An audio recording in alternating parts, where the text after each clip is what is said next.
Hi, അപ്പോൾ ഇന്നൊരു super cake ആയാലോ? ഞാൻ ഉണ്ടാക്കിയപ്പോൾ കരുതിയില്ല ഇത്ര സൂപ്പറാവുമെന്ന്. അപ്പോൾ നമുക്ക് നോക്കാം എങ്ങനെയാണെന്ന്. ആദ്യം ഒരു ബൗളെടുത്തിട്ട് അതിനകത്ത് 3 മുട്ട വേണം. 3 മുട്ട കട്ട് ചെയ്തിട്ട് കൊടുക്കാം. മുട്ട എടുക്കുമ്പോൾ വൈറ്റും യെല്ലോയും ഇങ്ങനെ സെപ്പറേറ്റ് ചെയ്യേണ്ട കാര്യമൊന്നുമില്ല. വെള്ള മഞ്ഞെല്ലാം ഒരു പാത്രത്തിൽ തന്നെ കട്ട് ചെയ്തിടുക ചെയ്യുന്നത്. എന്നിട്ട് ഇത് 3 നന്നായിട്ട് ബീറ്റ് ചെയ്തെടുക്കേണ്ടതാണ് നെക്സ്റ്റ് പ്രോസസ്സ്. അപ്പോൾ ആദ്യം മുട്ട എടുത്തിട്ട് 3 എണ്ണത്തിനെ കട്ട് ചെയ്തിടണം. അടുത്തയായിട്ട് നമ്മൾ പൊട്ടിച്ച് വെച്ച 3 മുട്ടയ്ക്കകത്ത് കുറച്ച് ഉപ്പിട്ട് കൊടുക്കുക. കുറച്ച് മാത്രം ഇട്ടാൽ മതി, ആവശ്യത്തിന് മാത്രം.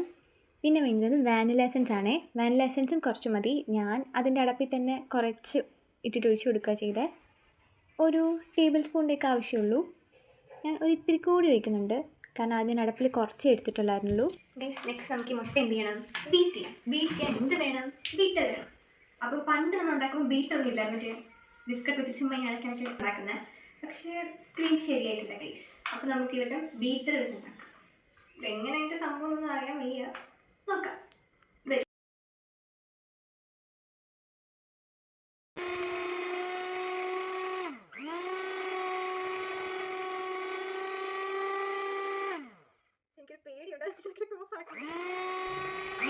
അടുത്ത എന്താ ചെയ്യേണ്ടതെന്ന് വെച്ചാൽ പഞ്ചസാര പൊടിച്ചിടണം. പഞ്ചസാര ഞാനൊരു ആദ്യം ഫുൾ കപ്പ് പൊടിച്ച് വെച്ചിട്ടുണ്ടായിരുന്നു. ഒരു ഫുൾ കപ്പ് പൊടിച്ച് വെച്ചിട്ട് ഇതിനകത്തൊരു ഹാഫ് കപ്പ്, ഒരു 3/4 കപ്പോളമൊക്കെ മതിയായിരിക്കും. ആദ്യം ഞാൻ കുറേശ്ശെയാണ് ഇട്ട് കൊടുത്തത്. ഒറ്റയടിക്ക് ഫുൾ ഇടാതെ 2-3 സെക്ഷനായിട്ടാണ് ഇട്ട് കൊടുക്കുന്നത്. അങ്ങനെ ഇട്ട് കൊടുത്താൽ മതിയായിരിക്കും. അങ്ങനെ 2-3 സെക്ഷനായിട്ട് ഇട്ടിട്ട് നല്ല സോഫ്റ്റായിട്ട് എടുക്കണം. മുട്ട പതപ്പിച്ചെടുക്കണം നന്നായിട്ട്. അപ്പോൾ ഗൈസ്, അപ്പോൾ നമ്മൾ മുട്ട ബീറ്റ് ചെയ്തിട്ടുണ്ട്. പക്ഷേ മുട്ട ബീറ്റ് ചെയ്ത് വന്നപ്പോഴത്തേക്ക് പക്ഷേ ഫ്ലഫി ആയിട്ട് ഇത്തിരി കൂടിപ്പോയി. അപ്പോൾ ഇതിനകത്തിട്ട് നമുക്ക് ചെയ്ത് കഴിഞ്ഞാൽ അത് പുറത്ത് പോകും. അപ്പോൾ നമുക്ക് എന്ത് ചെയ്യാം? പുതിയൊരു ബൗളിലേക്ക് ഈ മുട്ട ബീറ്റ് ചെയ്തതിനെ അങ്ങ് മാറ്റാം. ഡ്രൈ ആയിട്ടുള്ള പാത്രത്തിൽ വേണം നമ്മളെല്ലാം ചെയ്യാൻ വേണ്ടിയിട്ട്.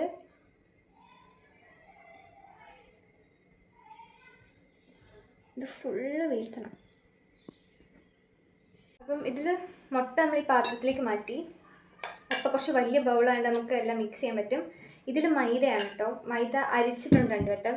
ഇത് കോൺഫ്ലവർ, ഇതും അരിച്ച് വെച്ചേക്കുവാണേ. ഇത് രണ്ടും മിക്സ് ചെയ്യണം.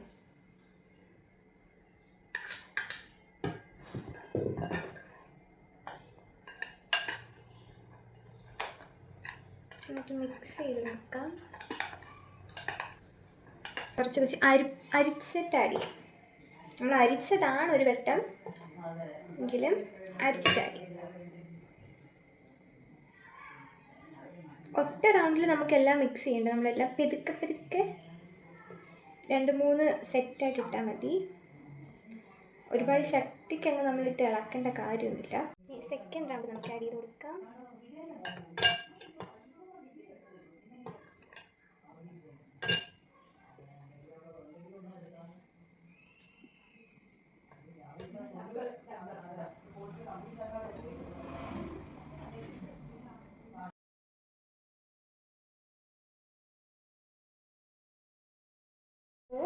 അപ്പോൾ നമുക്ക് ഇതിനകത്തേക്ക് കുറച്ച് എണ്ണ ആഡ് ചെയ്ത് കൊടുക്കാം. സൺഫ്ലവർ ഓയിലാണ്. കുറച്ച് ഇതൊക്കെ ഇളക്കി കൊടുക്കാം.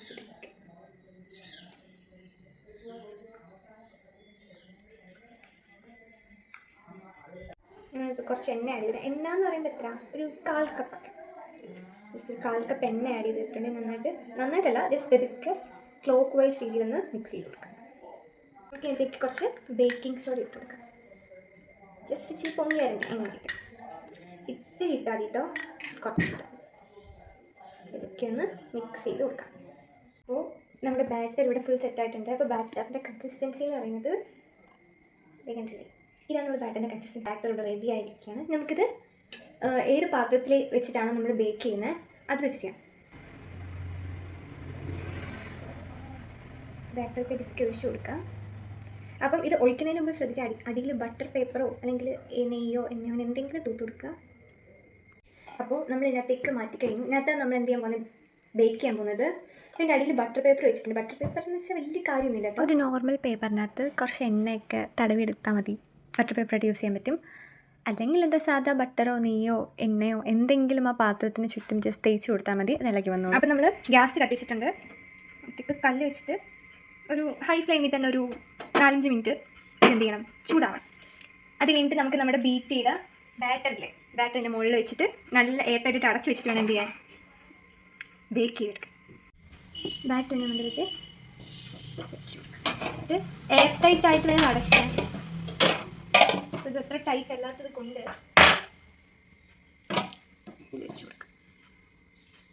ഇനി ഇത് ഒരു മീഡിയം ഫ്ലെയിമിലിരുന്ന് ആയിക്കോളും. അപ്പോൾ ഗൈസ്, ഇതാണ് നമ്മുടെ കേക്ക്. നമ്മുടെ ഭയങ്കര സോഫ്റ്റ് ആയിട്ടുള്ള കേക്കാണ്. നമുക്ക് ഇതിനകത്തിന് ഐസിങ്ങും ക്രീമും ഒക്കെ ചെയ്യുന്ന വീഡിയോ ആയിട്ട് വരാം. ബൈ ഗായ്. ഒരു ബൗളിൽ ക്രീം, നോർമൽ ക്രീം ഞാനൊരു 2 സ്പൂണോളം എടുത്തു. ഞാൻ കപ്പിൻ്റെ കണക്കൊന്നും അല്ല നോക്കിയത്. ഞാൻ 2 സ്പൂൺ എന്ന് വെച്ചാൽ വലിയ ടേബിൾ സ്പൂണിൽ 2 വട്ടം എടുത്തിട്ട് നന്നായിട്ട് ബീറ്റ് ചെയ്ത് കൊടുത്തു. ഗൈസ്, ഇതാണ് നമ്മുടെ ക്രീം. നല്ല കൺസിസ്റ്റൻസി. നമുക്ക് ചെറിയൊരു അബദ്ധം പറ്റിയെന്ന് വെച്ചാൽ നമ്മുടെ കേക്ക് കുറച്ചത് കരിഞ്ഞു പോയായിരുന്നു. നമുക്ക് കരിഞ്ഞു പോയ ഭാഗം കട്ട് ചെയ്ത് മാറ്റാം. കേക്ക് ചെറുതായിട്ടൊന്ന് കരിഞ്ഞു, അതുകൊണ്ട് റൗണ്ട് ഷേപ്പിലൊന്നും സെറ്റ് ചെയ്യാൻ പറ്റിയില്ല. അപ്പോൾ എന്ത് ചെയ്യുമെന്ന് വെച്ചാൽ 3ആയിട്ട് കട്ട് ചെയ്തിട്ട് ഒരു പാത്രത്തിൽ സെറ്റ് ചെയ്യാമെന്ന് വിചാരിച്ചു. അങ്ങനെ എവിടേക്കോ പോയിട്ടൊരു പാത്രമൊക്കെ കണ്ടുപിടിച്ചെടുത്തുകൊണ്ട് വന്നിട്ട് അതിനകത്താണ് സെറ്റ് ചെയ്തേക്കുന്നത്. ബാക്കിയല്ല ഈ പാത്രത്തിലാണ് നമ്മൾ ചെയ്യാൻ പോകുന്നത്. അത് നമുക്ക് കുറച്ച് ക്രീം തന്നെ എല്ലായിടത്തും ജസ്റ്റ് ഒന്ന് അപ്ലൈ ചെയ്തെടുക്കാം.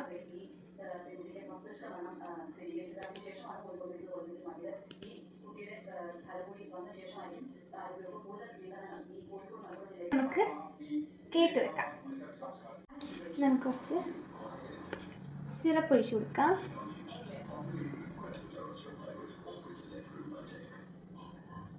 സിറപ്പ് ഒഴിക്കുന്ന എപ്പോഴും നല്ല കേക്കിന് ഭയങ്കര സോഫ്റ്റ് ആക്കും. ഓക്കെ, നമുക്ക് അതിന് കുറച്ച് വൈറ്റ് ചോക്ലേറ്റ് ഗ്രേറ്റ് ചെയ്ത് ഇട്ട് കൊടുക്കാം.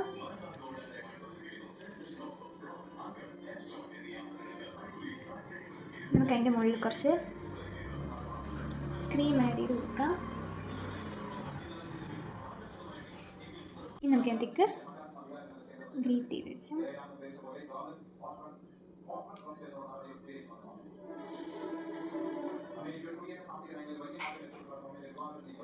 നമുക്കിതിൻ്റെ മണ്ടയിൽ ഒരു കേക്ക് കൂടെ ആഡ് ചെയ്യാം. ബാക്കിയുള്ള ഭാഗത്ത് നമുക്ക് കേക്ക് വെച്ച് ഫില്ല് ചെയ്ത് കൊടുക്കാം. എന്നിട്ട് ലാസ്റ്റായിട്ട് വൈറ്റ് ചോക്ലേറ്റ് ഗ്രേറ്റ് ചെയ്തിട്ട് മുകളിലിങ്ങനെ വിതറി കൊടുത്തു. അതോടെ നമ്മുടെ കേക്ക് ഫുൾ സെറ്റായിട്ടുണ്ട്. ഇനി ഇത് കുറച്ചുകൂടെ സെറ്റാകാൻ വേണ്ടിയിട്ട് കുറച്ച് നേരം ഫ്രിഡ്ജിൽ വെച്ചാൽ നല്ലതായിരിക്കും. അങ്ങനെ പിറ്റേന്നേരം വിരിക്കണം എന്നായിരുന്നു എൻ്റെ ആഗ്രഹം. പക്ഷെ നടന്നില്ല. രാത്രി തന്നെ ഞാൻ ഫുള്ള് തീർത്തു. വെറുതെ ഇരുന്നപ്പോൾ കേക്ക് കഴിക്കാൻ ഒരു കൊതി. അങ്ങനെ വെറുതെ ഉണ്ടാക്കിയൊരു കേക്കാണ്. പക്ഷെ സൂപ്പർ ടേസ്റ്റി ആയിരുന്നു. അപ്പോൾ ബൈ.